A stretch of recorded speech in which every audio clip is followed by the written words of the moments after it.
राधे राधे भक्तों। आज मैं आपको हनुमान जी की कथा सुनाने जा रही हूँ।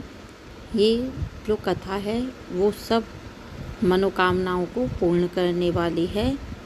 इसे मंगलवार की कथा भी कह सकते हैं, क्योंकि मंगलवार जो है वो हनुमान जी का ही वार है। एक ब्राह्मण दंपत्ति की कोई संतान ना हुई, जिसके कारण पति पत्नी दुखी थे। वह ब्राह्मण हनुमान जी की पूजा हेतु वन में चला गया। वह पूजा के साथ महावीर जी के एक पुत्र की कामना प्रकट किया करता था। घर पर उसकी पत्नी मंगलवार का व्रत पुत्र की प्राप्ति के लिए किया करती थी।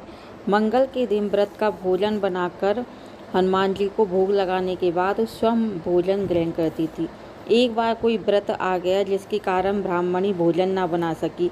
तब हनुमान जी का भोग भी नहीं लगाया। वह अपने मन में ऐसा प्रण करके सो गई कि अब अगले मंगलवार को हनुमान जी को भोग लगाकर ही अन्न ग्रहण करूंगी। वह भूखी प्यासी 6 दिन पड़ी रही।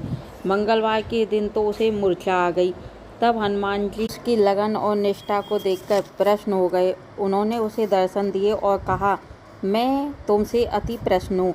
मैं तुमको एक सुंदर बालक देता हूँ जो तुम्हारी बहुत सेवा किया करेगा।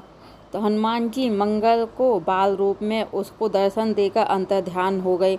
सुंदर बालक पाकर ब्राह्मणी अति प्रसन्न हुई। ब्राह्मणी ने बालक का नाम मंगल रखा। कुछ समय बाद ब्राह्मण वन से लौट कर आया। प्रसन्न चित्त सुंदर बालक को घर में कीड़ा करते देखकर ब्राह्मण पत्नी से बोला, यह बालक कौन है? पत्नी ने कहा, मंगलवार के व्रत से प्रसन्न हो हनुमान जी ने दर्शन दे मुझे बालक दिया। पत्नी की बात छल से भरी जानकर उसने सोचा, यह उल्टा ब्रह्मचारिणी अपनी कलुषता छिपाने के लिए बातें बना रही है। एक दिन उसका पति कुएं पर पानी भरने चला गया तो पत्नी ने कहा, मंगल को भी साथ ले जाओ। वह मंगल को भी ले गया और उसने कुएं में डाल दिया। पानी भरकर वापस घर आया तो पत्नी ने पूछा, मंगल कहाँ है?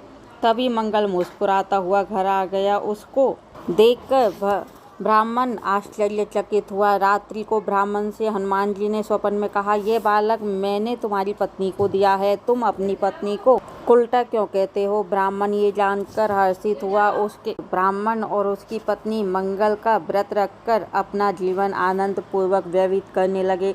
जो मनुष्य मंगलवार व्रत कथा को पढ़ता है या सुनता है और नियम से व्रत रखता है, हनुमान जी की कृपा से उसके सब कष्ट दूर होकर सर्व सुख को प्राप्त होता है। बोलो हनुमान जी महाराज।